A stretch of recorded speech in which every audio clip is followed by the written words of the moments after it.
know what? Yeah, I want. You know what?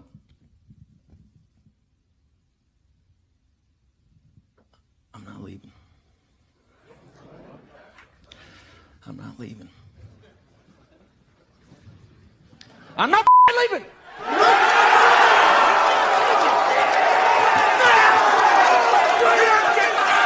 The show goes on.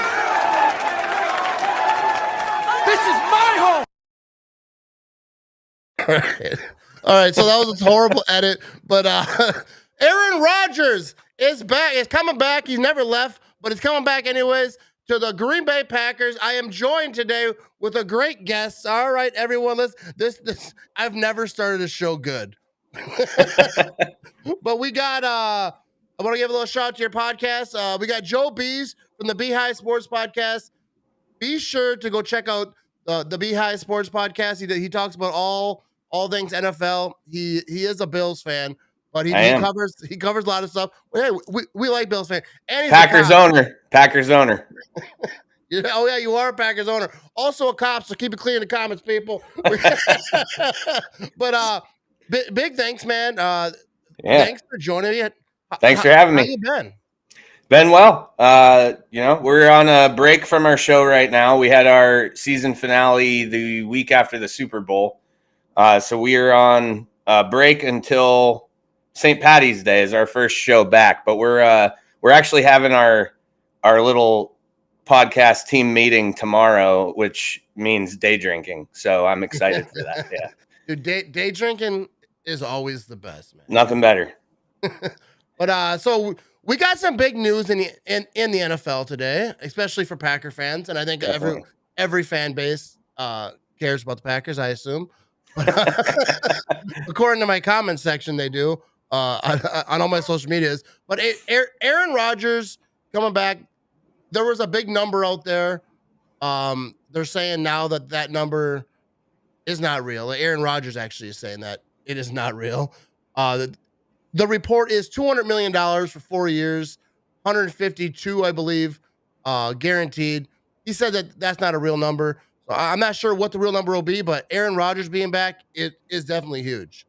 What do you think? Yeah, the guaranteed money for what came out, it was the guaranteed money that was supposed to lower the cap hit for this season, which I believe was intentional so that, obviously Davante, those two were a package deal, I believe, unless Rodgers retired. But that's huge for Green Bay. I think it's the smartest move that Rodgers could have made was staying with his team. He needs to retire a Packer as it is. But I think, you and I have discussed off the air a few times about what his options really were. The Packers would have been crazy to let him go to another NFC team. And the AFC is just kind of a scary place to go right now. I think Russell Wilson's going to find that out real quick. But, I'm happy he's back. It's where he belongs. I'm glad he did it through McAfee, too, because I just enjoy that relationship that those two have. Yeah, I think it was cool that he gave McAfee that choice. I can kind of hear something. Do you have an air conditioner going? Is that the sound of your laptop? I'm not sure what that is. Might be my refrigerator. I'm not sure. It's all good either way. All right. But yeah, so I think the whole McAfee thing is cool because I think Rodgers doesn't like the media that much. He doesn't. I mean, I don't. Not that I don't think. I know he doesn't. Right. He likes to stick it to the media. So I think he wanted to give McAfee that. Back in the day when he signed up one of his big contracts, he let James Jones have it from the NFL Network. Obviously, he's played for the Packers. So I think that he doesn't. I think he'd rather give it to his friends. Like he knows what it is. Like when they get to break that stuff. So he let McAfee have it. Now Davante Adams was franchise tagged. I think that they're obviously going to work on a long-term deal with him. I don't think that they're going to want him to play on the franchise tag. It's not beneficial for either. Davante Adams doesn't like it, and Happy Player is a better player. Like, right. Not that I think that he's not going to play well either way, but I think that it's beneficial cap-wise. Keep him long-term. If they play him the whole year in a franchise tag, he's probably going to bounce. He's going to be irritated with them. I think that they would want to keep him long-term. What do you think about the franchise tag? I think it's beneficial for certain positions, but it's also you can end up spending more on what you might actually put into a player for a season. It's because I think it's based off of like the top 3 highest paid players, like an average. Yeah, I think it's 18.5 million for 1 year for a receiver. See, that's a lot. I mean, not that Adams isn't worth that. He's arguably the number 1 receiver in the NFL. But it's just, if you can get a deal done, the franchise tag has always had a kind of a stigma that follows it with players where they feel like they aren't being committed to, I think, by a franchise. So I think that, obviously if you put that on them to keep them within the organization, but the obvious object or the obvious goal is to reach, an actual deal rather than. Yeah, the players don't like it, which I get, because like if Adams plays on a franchise tag and he ends up getting hurt, then he's screwed. Yeah, like for a long-term deal. So like the goal for him, for everyone, like we had a comment in here.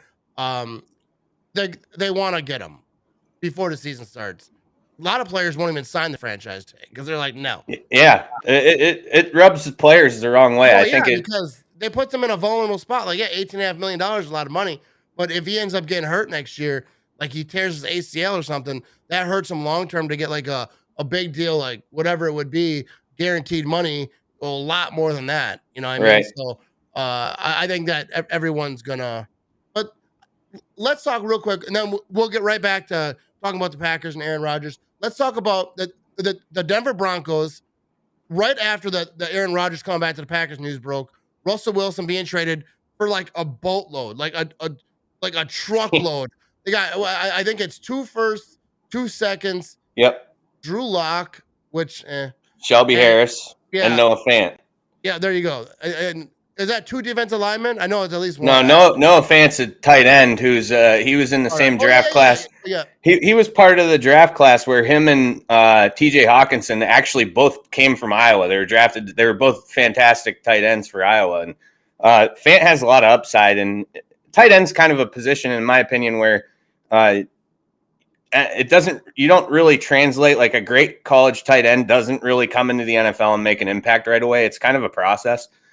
So I think that's a good piece for Seattle for their, future building, which obviously they're going into a rebuild.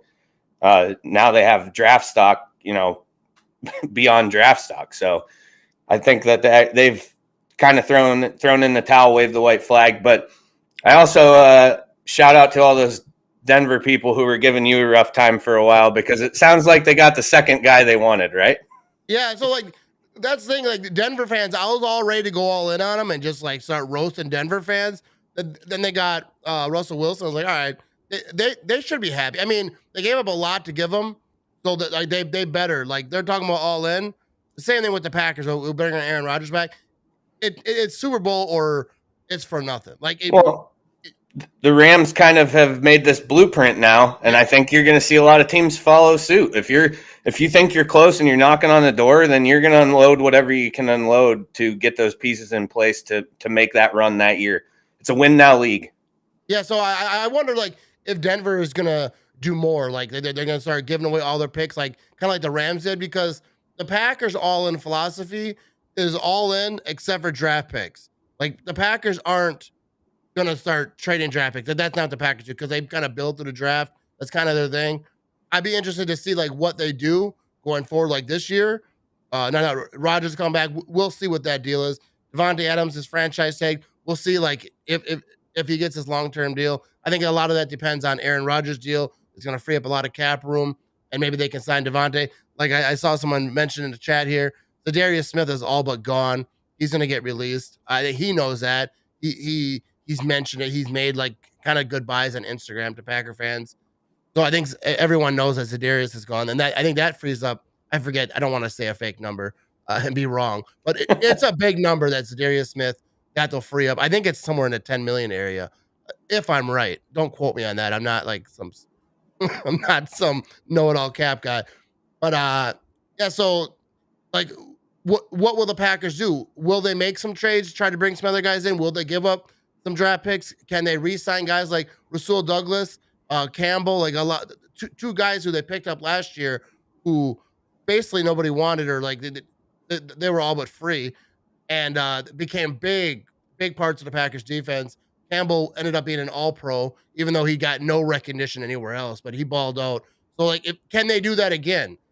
Either with those guys, or can they find more diamonds in a rough? I don't foresee anyone finding two players like that are just on the street mid-season. But like, hopefully that they can get one or both of them back. Hopefully that they can make some stuff happen. But yeah, the Packers gotta. This is their time. Rodgers is back. Whatever it is, 3 years or whatever it's gonna be. The time is now. That they cannot do all this and not win the whole damn thing. Yeah, I agree with that. Two things real quick. Douglas is one who I've been reading a lot that the Bills actually have some interest in and could pursue in free agency. And I saw one of the comments, Bills Packers, who's getting Gronk. Wanted to just touch on that real quick. I've read a lot about him and Buffalo having a lot of interest in going after him. However, I've also heard on the flip side that he doesn't really have an interest in playing in a predominantly cold area. So I think Green Bay and Buffalo would both be out if that's the case. Yeah, I mean, the Packers have always kind of stuck to their way of doing things, and I think that they've never been splashy. It's never the big sexy, free agent signing or the trade. But now I think things are going to be a little bit different. And the reason I think that is because they are now including Aaron Rodgers in a lot of their decision-making and conversations. And if they're going to dump a big contract into him, you'd have to assume he's going to have a little more pull than say he did, 5 years ago or 3 years ago even. So if there's a guy that's out there that they can swing, I don't see why you don't do it. Like you said, the time's now. And if the time is now, like going back to the Rams thing, unloading picks is going to be something, I think that's going to become a popular trend moving forward, which when it comes to first rounders, to be quite honest with you, I don't hate the idea. When the Bills unloaded a first rounder for Stephon Diggs, I was thrilled because I know what kind of player they were getting. Yeah. You draft a guy, you never know how that's going to translate when it comes from going from college into the NFL. The draft's such a crapshoot that I think, the first rounder for what is going to be a first round talent, I'm for that move if you feel comfortable and you swing it. Yeah, I agree. And I agree with David here. Let's get me on a big, huge macaroni and cheese deal. I'm with it. Get at me, any macaroni and cheese. I want to get to this. I want to get to this comment because I saw a lot of this today. All right. Oscar says Packers should have traded Rodgers for what Broncos gave Seahawks. Packers are not going to win a Super Bowl with Rodgers. So, first of all, I'm not sure the Packers. The difference between Rodgers is obviously better than Russell Wilson right now. I think over time too. But Russell Wilson is younger. Russell Wilson, they're going to get more years out of Russell Wilson than they would Rodgers. Russell Wilson could play 8 more years. Rodgers is he's going to be 38. He's not going to play in there 8 years. And the whole thing with Packers are not going to win a Super Bowl with Rodgers. Like, do people? I'm not attacking Oscar because I but they already have. Yeah, they have. And like, do you think that the Packers are better off without him? Like, do you think the Packers are going to win a Super Bowl with Jordan Love this year? Like, I got no hate for Jordan Love, and like, we'll see what he is. But like, do you think this coming season with the guys that they have, like with the Preston Smith, with the Aaron Jones, the AJ Dillon, like Jair Alexander, like that defense, like how it is now, and even with the running game, we'll see like if Tunyon is back. But like, this team is built to win now with Aaron Rodgers. Without Aaron Rodgers, like, I still think that they can be competitive, but are they going to win a Super Bowl? And the thing is, like, the Packers aren't going to be as good as they were last year, even with Rodgers. But you don't have to be the number 1 seed to win a Super Bowl. You have to get into the tournament. You have to get into the playoffs. Like the Bills. The Bills could have easily won that game. And I don't want to bring up harsh things for you. But like that game I was just getting over that, Matt. Well, that's how the NFL is. The Packers no, it could is. have won that Niners game. That doesn't get punt doesn't get blocked for a touchdown. Like who knows what happens? I'm not like defending the Packers. Like, oh, whatever it could have been. But that's how the NFL is. It's close. You win close, you lose close. And that's just how it is. But the Packers can win now with Aaron Rodgers. I'm not guaranteed the Packers are going to win a Super Bowl. They got Aaron Rodgers. But all you got to do is get in the playoffs. The Rams were not the number 1 seed. I forget what seed they were. I think they're 4th or something.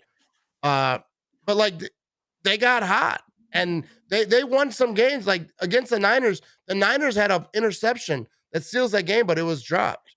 That's how the NFL is. You just got to get in the playoffs to see what happens. He is the back-to-back MVP.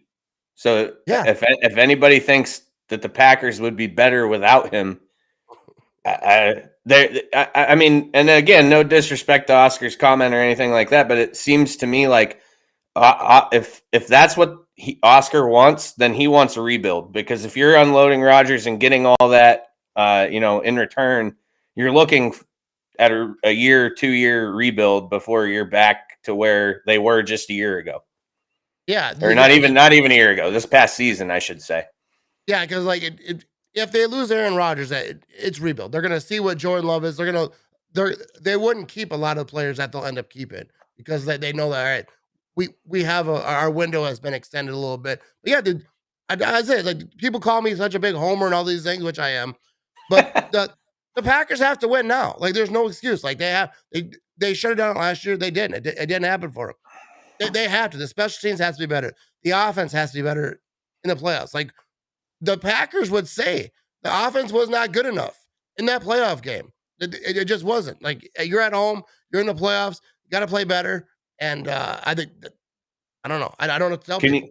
Can you pop that? Can you pop that comment up from Maul Dan about number 2 receiver? We got here. He says, "We will not win a Super Bowl unless we get a true number 2 wide receiver in a trade." Totally agree. I honestly do. I don't think Valdez-Scantling. They need somebody. Adams is the best in the league. We can all agree with that, right?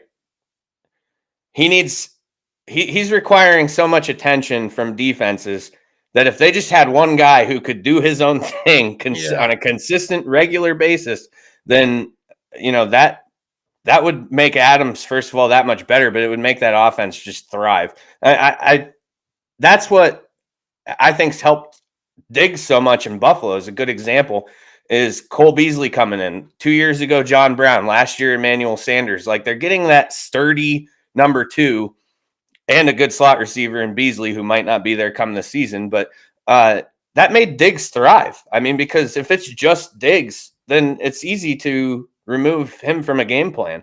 But if they have other guys who they have to take note of and pay attention to where they are, and I've never been a Valdez-Scantling guy, and if anybody is on here, I apologize, but I just have never thought that he was that good. He's had flashes, but there's been games where they could have really used him stepping up, and he hasn't done it. Yeah, he's he can go deep and do all the things, but they need someone that, like you said, someone's consistent. Yeah. Lazard, him and Lazard, if you could build a wide receiver off those two, make them one. Yeah, I agree. I do think Amari Rodgers will have a bigger impact as time goes on too, because that kid's too quick to not end up being effective in the offense. So that's great and all, but he's not going to be a number 2. Yeah, and the thing is with Rodgers too. Rodgers there's times when he just doesn't roll to the other guys when they're open. In that playoff game against the Niners, Lazard is wide open and he forced it to Davante Adams. So Rodgers isn't perfect. I know people think that I just defend Rodgers at all costs, but at the same time, he has full trust in Davante Adams, which he should. Yeah. But sometimes he has to look at what other guys are doing as well. But yeah, having a true number 2, if they could, that'd be huge because, like you say, in the playoffs, you're playing great defenses that know how to shut down a wide receiver to try to take him out of the game. I don't think you're going to take Davante Adams completely out of a game, but the 49ers did a pretty damn good job. I get Mark Deaton's commented a couple of times about Joe Boo. I think he asked about the Joe Boo doll. As I'm getting older, so my birthdays become less important, and my mom asked me what I wanted, and I have a man cave. That's what I'm in right now. And I have a shelf kind of on a wall over here that has a bunch of just random sports memorabilia, some autographs and things like that. And I always wanted a Jobu doll because Major League is hands down my favorite sports movie of all time. I just think I have always thought it was hilarious. That's a great movie. It's a great movie, yeah. So, yeah, I was able to find that on some website, and I got it for a birthday gift. So a lot of people ask what. Some people don't even know what it is. So credit to Mark for. Well, he's old like us. Yeah, he's recognizing Joe Boo. I did. Us old folks don't remember that. So, to you, what is the best sports movie of all time? Major League. In Major League, you think? But yeah, I just I've liked it for so long. I mean, it's hard to compare. Honestly, I think like most football movies take the back seat to a lot of baseball movies. Like I would put Sandlot, in my top 5 easy. And here's one that I get picked on a lot for, but I love this movie, A League of Their Own with Tom Hanks. And yeah. That movie just makes me laugh. I think it's a good movie, and there's some historical value to it.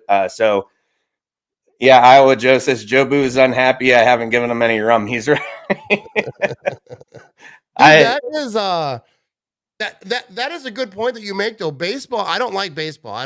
I follow the Brewers. I hope they do well. I don't watch every game like I do the Packers. But like baseball is canceled. I wouldn't even know if no one told me. Like I don't really watch like that. I like going to a Brewer game every now and again because going to the game is fun. But like the movies though for baseball, they're just better. Oscar just threw a good one out there. Little Giants is a really good football movie. I like that one too. That in forever. Yeah, me too. I mean, there's some good ones if you go back, like Varsity Blues. I thought was cool. The Replacements, respectable movie. There's The Program. That program's a good one. The Adam Sandler one, I'm not saying. Oh, Longest Yard. Yeah, Longest Yard. That's definitely entertaining. I've watched that with my kid. Actually, Longest Yard.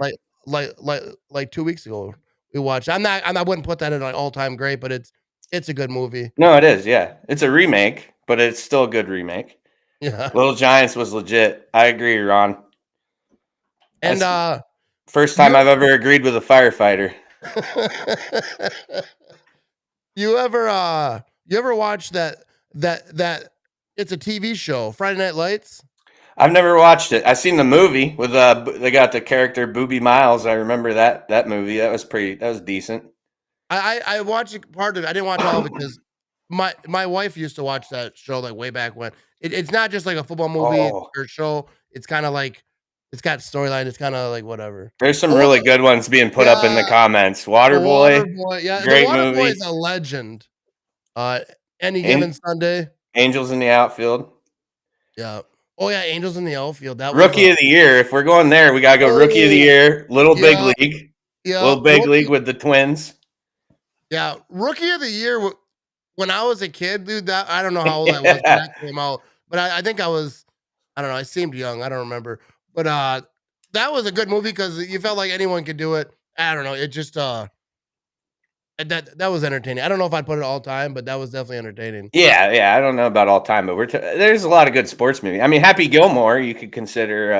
Happy Gilmore. Movie. Happy Gilmore is a great movie. Field of Dreams, great movie. Beer Bong. Okay, let me ask you this while I have you on, because I'm not sure. I think I asked you about this before, but you're a Bills fan. Yeah. You ever jump through a table? I might have already asked this, but I'm usually drunk when I talk to you. I haven't. There was one instance where it was going to be close, but the Bills lost the game, and it was actually not this past not this past game against the Chiefs, but the AFC Championship 2 years ago. Against my wife's wishes, I was going to jump through a table, but it didn't. They didn't win, so it didn't matter. But no, I don't know that. I mean that it's like funny, but to me, it's funny to read comment sections about people observing Bills fans because they think they're all like absolutely out of their mind. And a lot of them are. I mean, it's a small city, so it's like Green Bay. We've talked about this before. The fan bases are so similar because they are legitimately like the same, everything. It's rural. It's a small city. They don't have a whole lot except for their football teams because nobody even remembers that the Sabres play there half the time. in Buffalo. So yeah, I don't know when it started, but Yeah, I was like gonna ask that when because I remember the it's Green Bay probably, guy, he had Don Beebe on yeah. on his podcast, right? And he asked him about the jumping through tables. He's like, I have no idea because he's like, I don't follow it like that. He goes, but they weren't doing that when I was playing. No, it had to have been like honestly within the last like 5 to 10 years. And it started with just like videos that went viral of people. They have an RV lot, and I'm sure Green Bay does too. But the RV lot in Buffalo opens like Friday. And they're legitimately RV like stacked on top of each Yeah. other the whole weekend, and they're just there partying until the game on Sunday. Keep in mind, up until the last couple years, Buffalo primarily played 1 o'clock Sunday, and then they got their pity Thursday night game. Yeah. So they're just now breaking into the primetime scene again, thanks to Allen and company. But and it just started with videos of guys jumping off of RVs through tables. And then it like I think once, people saw that these videos were going viral, everybody just kind of started doing it. Yeah, And I it did and know. now it's to the point where like they played a playoff game in Jacksonville in 2017 when they ended the drought, and all these companies down there like stopped table sales Yeah, I for remember the hearing that. weekend because there was people checking them as luggage and flying them down there. I don't even know why they would stop. I mean, like, you're not gonna get sued for it. No, and But, they're making money. what about Timothy's question here? Who's that mustard and ketchup guy at the tailgates? I assume he's talking about you, talking to you. That's I didn't know Pinto. that at Lambeau. That's his name's Pinto Ron. So he tailgates in what's called the Hammer Lot, and the Hammer Lot's like I'm way past my prime, right? I'm 38, gonna be 38 here in a couple weeks. And so I like go to like low key tailgate. I drink beers still and everything, but like when I was in my 20s and I had season tickets and everything, we would roam around and we'd go everywhere. The Hammer Lot is like where it goes down. Like it's nuts there. So Pinto Ron, he hasn't missed a Bills game home or away in something crazy like 20 years, 30 years. Like it's like home or away. He goes to every game, and in every game he takes his Pinto. He flips the hood and cooks on it. And he has a bowling ball that he pours shots into. Anybody can walk up and rip a shot out of the bowling ball. And then at the end of the tailgate, before they go into the game, he holds a hamburger in one hand and the top bun in this hand, and he holds it up, and guys stand up on an RV and hose them down with mustard and ketchup, and I have no idea why. It's actually kind of gross to watch, to be honest with you. I was saying, well, that bowling ball thing. I think I've seen that like on a pregame show. They might have highlighted them. I don't remember the whole bun spraying mustard at them.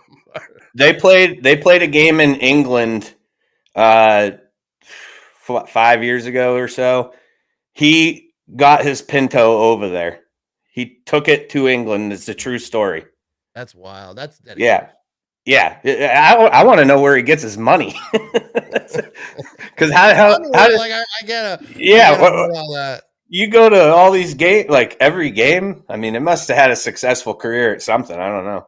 Yeah, but like you were talking about the RV people. I'm not sure if that's who it is, but yeah, when Randy Moss mooned the Packer fans, that was kind of why, because Packer fans are known for mooning the visitors' bus. Like nice. As they come into like the behind Lambeau, and there's like fans back there, and they moon them. Apparently, I've never really been back there. I was back there a couple times. I remember walking by there one time when I was cutting through it. Usually, I don't go behind Lambeau before a game, but I did. And Chad Johnson was back there. He was going to one of the games, and he was just getting bombarded with Packer fans. So what we really need to talk about, Matt, is we need to start ironing out our plans here for you to come to Buffalo this coming season, because Green Bay is a Buffalo home game this year. Yeah, I actually a few people asked me about that. I've never been to a away game. I think going to Buffalo will be wild. Plus, it's one of the only teams in the NFL I have never trash talked so I don't have to worry about catching a beat down. You know what I mean? Because I trash most fan bases at some point. Buffalo, I like Buffalo. Like I was on a podcast earlier today, and they asked me who I don't have a second favorite team. I'll never say, but because I always say like besides the Packers, I don't root for teams, but I root for fan bases. And Yeah. the Bills fans, and I don't say that just because you're here, but I got nothing but respect for Bills fans because I think that's why they're throwing each other two tables because they weren't winning for a long time. And they Yeah. had to occupy themselves a little bit.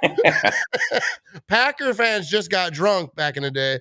Bills fans like, no, we gotta take it to another level. There's chucking each other through tables. There's always a line, and I know it's universal and it's been used a million different ways, but I'm confident that it started because of the Bills. And they always said Buffalo is a drinking town with a football problem. So I tend to believe that a little bit. Based off the tailgate, I've had some insane experiences there. I remember a Monday night game. It would have been, I think, 2006 or 7. It was against Dallas, and it was Buffalo's first home Monday night game since Jesus was around, I think. And they, on the way out, Buffalo lost in overtime, naturally. And on the way out, I dead serious witnessed a Dallas fan's car just get hosed with lighter fluid and lit on fire, like as we were walking by. It was just pure chaos. Yeah, that's why I say never. Like if you're going to a game, don't have decals on your car because I think it's different now, though. I truly believe it's different now because they're back to winning. The fans are much more pleasant than they were back, during the drought. And honestly, I was there for a lot of the drought. I had season tickets. I think 5. It was whenever I moved back up this way because I was down south for a little while, and I got season tickets as soon as I got back, and that was in the heart of the drought, and it was a sad time. The stadium was always full, but everybody was just so drunk and pissed like the entire time. So it was an interesting time for fans, but they're much more, like I said, they are definitely much more welcoming and pleasant now than because they're winning. So. Yeah, oh yeah. Bills fans have a lot to look forward to. Like that Bills loss in the playoffs. I was actually mad. Like I was mad like how I'm mad like not quite like how I'm mad when the Packers lose, but like I was triggered. I was like that was. I went right to sleep. I didn't talk to anybody. I put my phone down and I kicked everybody out of them. I had some people over watching. Get the hell out of here. Get out of here. Yeah. And I went right to sleep. And I didn't talk about it until Thursday on our show that week. I broke my silence, but it was tough. I think I texted you and you didn't respond. It was just the roller coaster of emotions. The last 2 minutes of that game were just like, wow. Like I was exhausted. I literally fell right to sleep.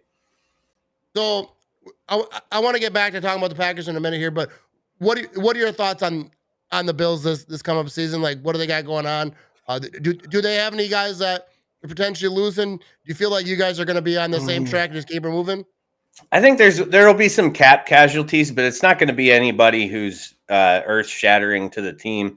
They did release AJ Klein today, who was nice depth for the linebacker spot, but not a starter, so it doesn't impact in that regard. And it saved, around just close to $7 million. But I actually read an article the other day that my neighbor, who's a big Bills fan, sent to me about how a lot of people think it's actually going to be tough for players to make this roster as it stands. So I think there's going to be a big trade for running back, either Saquon or Christian McCaffrey. I lean Saquon because it's we don't have to take on McCaffrey's contract's like $14 million for this season alone, and that's to me that's I don't agree with overpaying at the running back position because I think they're a dime a dozen. If you have a good offensive line, we can get you can plug in a lot. There's been a lot of 1 year, 2 year wonders at the running back position in my lifetime. simply because of the line they have in front of them. So I don't know. I think, I think they'll cruise to another division win because I don't believe that Mac Jones is good enough to compete with Allen, especially if it's not 50-mile-an-hour winds like it was that Monday night game. But, back to the playoffs, and it's just a matter of finally beating Kansas City or Joe Burrow now, Justin Herbert or Lamar, whoever's going to be there. Yeah, it's just a lot of good quarterback talent. So you guys got Russell Wilson now. You got which I don't think he's gonna be a big problem. I don't think. I still don't. I don't know. Not overly concerned. I mean, so this was a conversation I was having because I did want to touch on this about the Russell Wilson thing. I don't want to delay getting back to Packer talk, but where I'm at with the Russell Wilson thing, and I'll stand by it because I was arguing with my best friend over text messages about this for like an hour. I think given that he had control and had the option to decline or accept a trade, I'd be curious to see what a team like the Saints or the Bucks were offering, and if Seattle was even remotely close to accepting one of those deals, because I think he had a better shot getting into the playoffs and getting, through the playoffs if he stayed in the NFC, just because of there's two powerhouses in the NFC right now, and that's Green Bay and the Rams. Whereas in the AFC, I just think it's a lot thicker. So I think he would have been better served staying in the NFC. We'll see what happens when he, rolls into Denver and has another tough division he's going to be playing in. Yeah. I'm going to get to Kelsey's comment here in a second because I think that's a great comment. But I was watching Pat McAfee today, and he was saying, like, guys like Russell Wilson, Aaron Rodgers, like, they're not worried about going to the AFC. Like, they're not scared. Like, a lot of fans, like we talk about, you don't want to go to the AFC. I've said it myself. Aaron Rodgers doesn't want to go to the AFC. Not that I think he's scared. I just he's going to go to the, but he was saying players don't think like that. They think more about the team I have, because like it's about what I can do, not about what someone could do to me. Right. Yeah. No, that's a good point. I don't have that mentality because I worry more about what people can do to me. Like, I think if this dude attacks me, do I run or do it? Yeah, I'm going to run. But but yeah, I maybe players don't have that. But I want to get to this comment because I've been getting a lot of this last couple of weeks.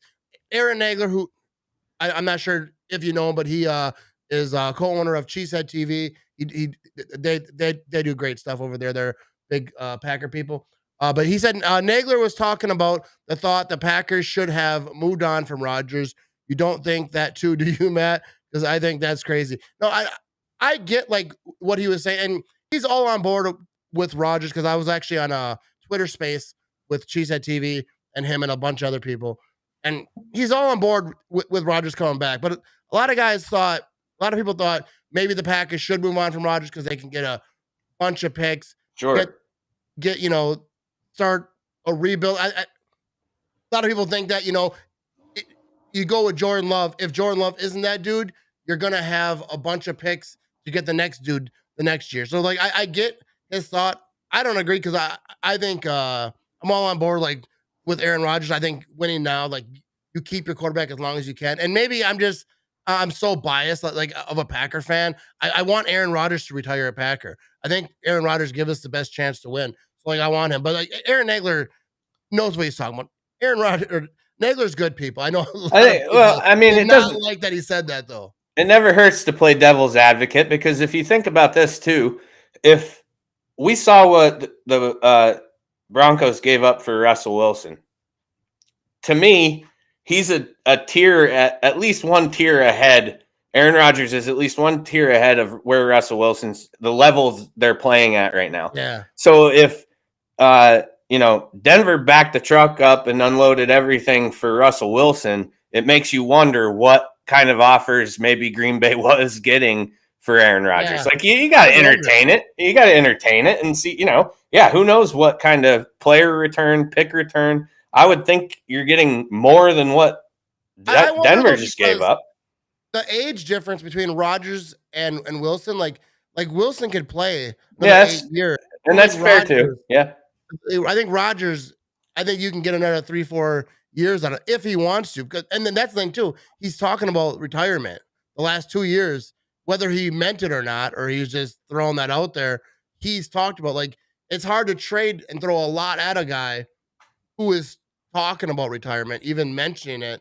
I think you'd be careful because you could give up of all these, 2 first round, 2 second rounds, and a couple players, and then the plays 1 year and retires. You're like, well, that sucked. Yeah, I just think with Rodgers, he took the best opportunity for him, like you said, is he has to look at what he has around him. And I don't know where else he could have gone or would have gone. There's a lot of talk of Pittsburgh and different teams like that just the comfortability that he has with Green Bay and with those Bakhtari and Adams and all those guys. Like, it just makes sense for me and I told you this, I think today when we were texting about it, from where I was with the Rodgers thing from the get-go was he returns to Green Bay or he retires now. Yep. I didn't see him in another uniform. In fact, I think my quote a week ago on your live show was seeing Aaron Rodgers in another uniform would be like seeing Matt Ramage in a Costco hoodie. Not gonna happen. Nah. No, I was like from the beginning saying Aaron Rodgers is coming back or retiring. Like I said that like from the very beginning, because I remember last year, like when we went through this and I was saying all the things, I was like, Rodgers coming back. And last year, I think it was more iffy than it was this year, like looking back. So like I remember saying it last year, like if he comes back next year, like whatever happens, it's going to be. So like right when the season ended, I wasn't yelling Rodgers coming back. I was like, oh, wait and see. But like how things lined up, Rodgers stayed in Green Bay, talked with him a little bit. He said nice things about the front office on the Pat McAfee show. I think if he was thinking about leaving, he didn't have to say like those things. At his MVP ceremony, he talked him up and all the front office. And then they hired his old quarterbacks coach who was retired. Like they pulled him out of retirement and they said Rodgers had a big part in that. I don't think he would like try to have a big part in that and then leave. Like you don't tell your buddy, hey, come work here, right? Like wherever you and then you quit. Like at my job, I'm like, hey, come work. It's a great place to work. We're gonna have a good time. And then he starts the next week. I quit. Like I move.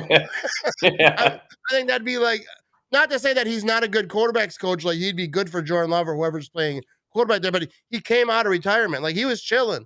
He was having a good time doing whatever he's doing in retirement. But Rodgers like, hey, that'd be cool to have you come back and like do the things. And for him to just leave, then it just doesn't make sense to me because I don't know why he would do that. Yeah. And he gets to stick around and continue his ownership of, like I said, ipso facto, as a Packers owner, I am.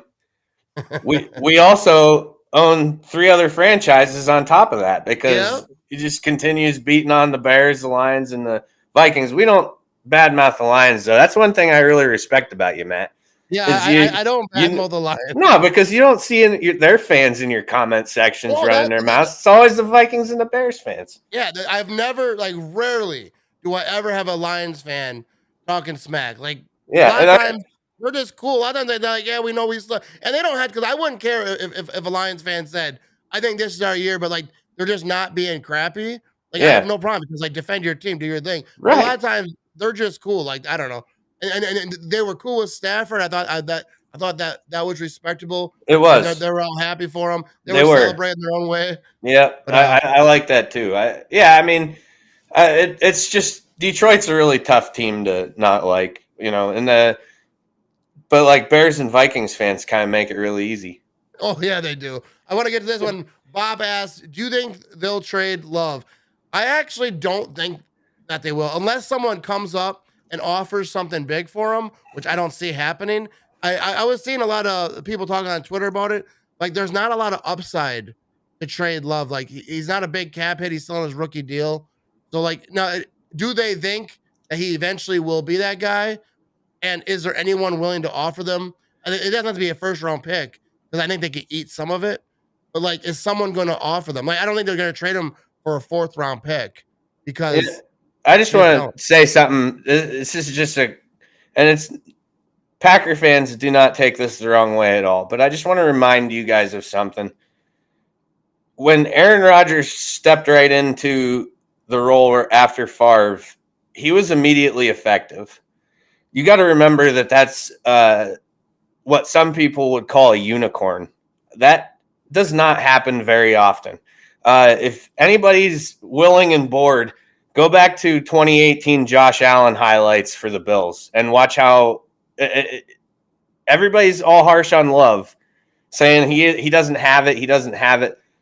You aren't going to know that from him filling in a primetime game against the Chiefs in the middle of a season. You're not going to know what he's capable of until you have enough, a good sample size to go off of. Because if the Bills fans and ownership, GM, front office had that mentality with Allen, he wouldn't have lasted, and we wouldn't be having, we wouldn't be watching what we watch from him now.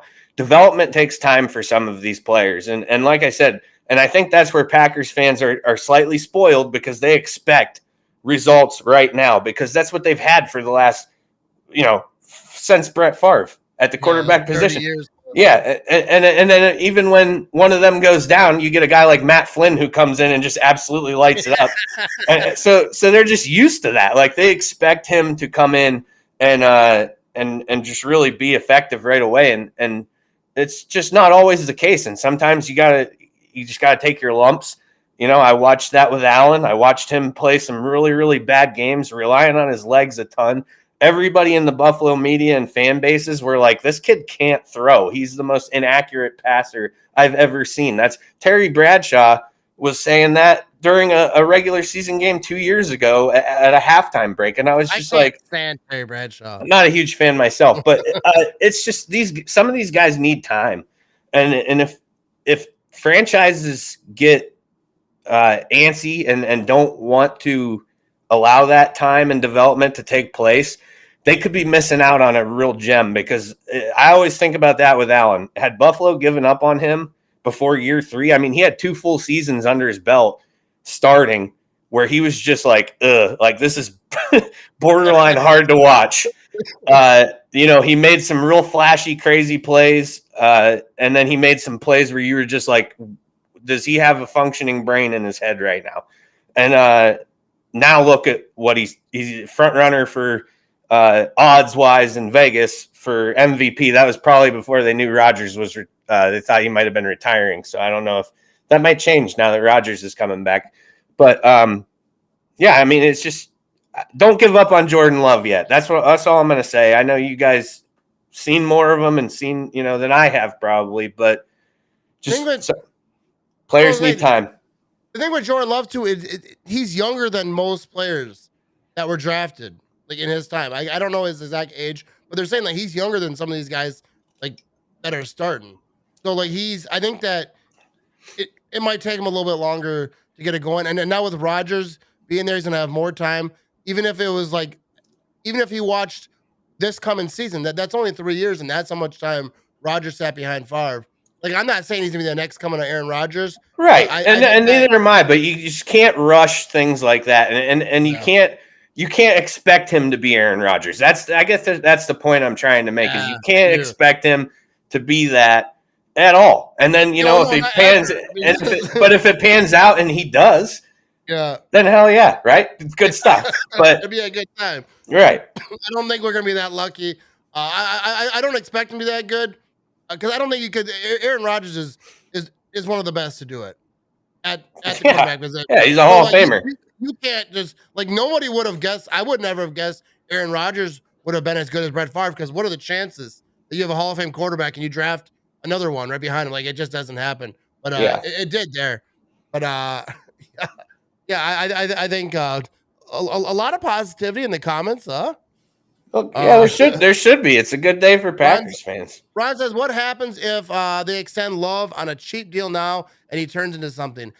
I'm not sure that they would extend him now because I think they have they can do a 5th-year option. They can get him pretty cheap going forward. That's the thing too. Aaron Rodgers and Jordan Love have the same agent, so I'm sure his agent wants them both to play. So I think there's no rush to extend him either. He's under contract. He's a backup, so it's not like if I ever saw a backup quarterback say they're holding out or anything for more money, and I was the general manager, I'd be like, yeah, see ya, bro. Like, yeah, I can find, there's 200 of you in the free agent pool right now that I can find to hold the clipboard. And that's it. He's on a rookie contract yet for 2 more years. 2 more years, and does that count his option possibility? Yeah, I don't know. He's got a 5th-year option. We talked about this early, but Kevin asked, can the Packers get a true number 2 wide receiver? Like, of course they can. That'll be interesting thing, like how, because obviously that is going to be something that they want to do. Are they going to try to trade for someone? Are they going to try to draft a wide receiver high? Maybe that's part of Aaron Rodgers coming back. Think you better use that first pick on a wide receiver. And this is a pretty talented wide receiver class too. So it'll be and not to mention there's some names coming through free agency. There's talk of Amari Cooper getting released. Guys like Amari Cooper and these now midway through their career veteran kind of guys, they're going to want to go to a thrower. They ain't going to sign a big contract and go to the Jets or, a guy with a team with an unproven QB who has a bunch of money. I mean, some of them might, but I think Cooper wants to win. So I think if Cooper ends up released, you see him go to a contender. He's not going to go to, I think it's going to be, we talked about teams jumping on bandwagons. As far as what the Rams did with the all-in and spend the picks, spend the money, do it all. I think with that trend, you're going to see more guys doing these restructuring and this guaranteed money up front, signing bonus money so that they can go play for a team who has a legitimate shot. Yeah. And Mark asked, do you think Cobb is back? I think that there's a good chance because if Rodgers wants him back, they're going to get him back. I mean, he's not going to get a monster deal. I think he wasn't really expensive. Well, last night wasn't expensive because the Texans paid a lot of his contract. But I could see him coming back if Rodgers wants him back because Packers are going to do whatever he says right now, I think. But one thing I want to get to before we cut out of this thing, the Falcons may be looking for a new wide receiver. They got Calvin Ridley, baby. Yeah, he got suspended for gambling for a whole year for gambling. So what are your thoughts on that? I think it's one of the most ridiculous suspensions ever. He wasn't, first of all, he was not actively playing. He was out. That was when he took his little mental health. I don't say little to minimize it. He took his mental health break where he was having some issues, finding love for the game or whatever, however it was that he put it. And he made 3 wagers, totaled $1,500, but he bet on the Falcons to win, which, to be honest with you, he's kind of an idiot there. But no, I don't agree with the punishment at all because there was nothing that directly impacted any games. He didn't play in any of the games. And to be honest with you, if you play in a game and you bet on your own team to win, I don't see a problem with that either. That's just my personal opinion. This goes back to the Pete Rose story. I'm a huge advocate for Pete Rose being in the Hall of Fame. Lift the ban. He bet on his own team to win. There's no evidence of him ever betting against his team. Some guy tried to do a story where he allegedly said he didn't bet against his team, but he didn't bet on his team on certain nights. And I was like, well, if his 5th pitcher in the rotation's out on the mound, I'm not going to bet on him either, But anyways, I think the NFL, the beating they're taking right now because of this is mainly because you see and I saw somebody put it in the comments, the domestic violence issue that reigns supreme in the NFL that they just year after year blow off. The major issue I had was you see all the other stuff that they'll step up for and stand behind, and during Domestic Violence Month, their association with that was a 2-minute Kay Adams video that you could find on their website talking about it. So they chose, one of the most prominent women in the NFL media, and they put her out there to do a 2-minute video about the problem that is domestic violence. And, these players are getting 4 to 6 game suspensions. There's nothing. Yeah, I They totally agree. It's, to me, it's a complete lack of respect to the female fans. Like, you're telling the female fan base that you don't care about them. In my opinion, it's just, to me, it's ridiculous. And if I was a female, it would be really difficult for me to like stand behind the NFL as a fan, because they just don't care in that regard with, and that's a problem in the NFL. You can go through, there's actually a website, and on my show, I do that segment called The Things That Sting, where any sports stories that are kind of have a negative light to them, or are players arrested in any professional league, I kind of break them down, because being in law enforcement, I have a little bit better of an understanding of what could happen, what's going to happen, the next step in the process. Like, I can read that stuff and I have a good idea of what's going on, whereas some, your average fan might not. And there's actually a website I found that updates anytime an NFL player is arrested, it gets added to this list. And it was something, I'm going to say the wrong number, I know I am, but since I had it from like February 2021, it's like 50 some NFL players have been arrested and charged with crimes, and they get, for the most part, slaps on the wrist. I mean, one that was just settled was Richard Sherman.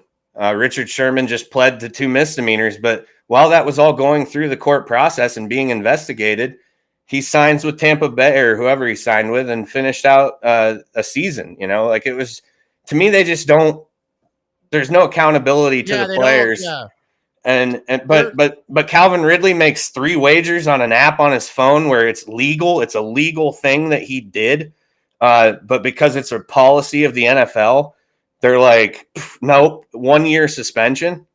It's ridiculous to me that they're. I think that they need to get their penalties in order. Like, this is what because like a lot of guys are doing the same thing and getting like different type of thing. I think, to me, domestic violence, if it's shortcut domestic violence, like it needs to be a year, or it seems like if it's on video, then they really care.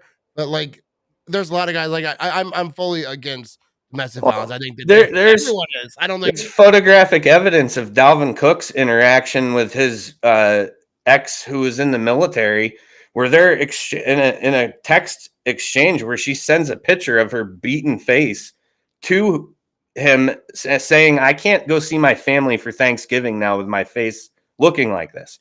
And there's been nothing done to Dalvin Cook for that, and not even he's the Vikings saying, "Hey, we're going to look into this." If she might not be cooperating with law enforcement, that does happen often, more often than people even know about. Which is half the time they're like, "Well, the police didn't do anything." Well, we can't do anything if a victim's not cooperating. It's just the way it is. And that could be the case with the Dalvin Cook situation. But how does the NFL not look into that and say, "Oh, time out. Hey, what is this? Give us an explanation," because this girl's face is beaten. She's in a text message conversation where you were responding to her. Like, there's evidence out there, and the NFL just kind of, it's like a brush under the rug, and let's move on. And I think they're maybe more concerned about their image of that making them look bad than they. So the suspensions put it more out there. But yeah, I think he, as far as the gambling goes, like, he wasn't playing. Like, I think it's a whole different thing because he wasn't playing. I don't even think he was with the team. And plus, like, I saw someone on Twitter saying this. The NFL should make their people make players gamble 10% of their winnings on their team. Maybe they would try harder. Like, he was gambling. I like that idea. That's a really good idea, actually. You want some effort. Yeah, if you were going against your team, maybe you could say, well, he could have been talking to his teammates. Hey, I'll give you this. But it's $1,500. I don't think anyone's giving up a game. Yeah. Like, hey, I'll give you 10%. And there's a comment a while down that I saw that I just want to respond to. Somebody has said the players know the rules. They know they can't do that. Like, he broke the rules. Now he has to suffer the consequences. Sure. But what's the rules with punching your girlfriend in the face and just showing up? Right. They know that too. If you're going to sit here and tell me they know right from wrong, they shouldn't have, Ridley shouldn't have made the bet. He knows it's against the rules. So by that logic, there must not be any rules for, beating up your significant other because nothing ever happens when they do it. So I think it's insane. I feel bad for Calvin Ridley, especially when he was in some sort of dark place last year. Yeah, I could mentally, see, and now he was. It sounded like he was ready to get back to doing what he loves, and now he's unable to do that for a year. So I can see them throwing a penalty at him because they don't want players to do it. sure, But like I feel like a year is way too long, especially with the other penalties, how they lay him down. It's just not matching up. It's kind of showing that you don't care about one thing, but you care so much about another thing. But yeah, I think it's not a good look for the NFL at all. no, it's not. But, Yeah, Kareem Hunt. See, we have John in the comments saying Kareem Hunt was suspended for abuse, then cut by KC. Correct. He was cut by KC, but this goes back to what Matt said. There was video of it. So that once TMZ or whoever gets a hold of that video, these teams are forced to make a move. They don't have a choice at that point. It's like Zach Stacy. We'll never see him in the NFL again. Not that we would have anyways because he wasn't very good. But that video was one of the most disturbing videos I've ever seen. And with Kareem Hunt, correct, he was suspended for abuse and cut by Kansas City, and he's been playing for the Cleveland Browns for the past 4 years now, or 3 years, whatever it is. So, and some may say that's a punishment too. I don't know if that's where John's going with that. If going to play for Cleveland is a punishment in and of itself, but they're still in the league. If they would make a zero tolerance policy, because that's what it should be. There shouldn't be a scenario where it's like, well, this guy's situation, there's video of it, but he's top 5 running back in the league, so we got to kind of. And then this guy, he's a third string offensive lineman, whatever. Yeah, he's cut, right? Yeah. It's got to be level. It's got to be enforced levelly. And if they would just, like I said, a zero tolerance policy, and you make an example out of the first few guys it happens to, you're going to see that number decrease in a huge way. It should be. If you're charged with domestic violence and it goes to the court system and you're charged, suspended, or if there's video evidence where you don't even need the charge, like you see that it happened, it should be minimum a year. Like they should, like you say, they got to clean it up. They can't condone that. I think it's hideous, like how they handle this stuff. But I mean, there's like Michael Vick in his final playing years when he became a journeyman was still every stadium he would go to.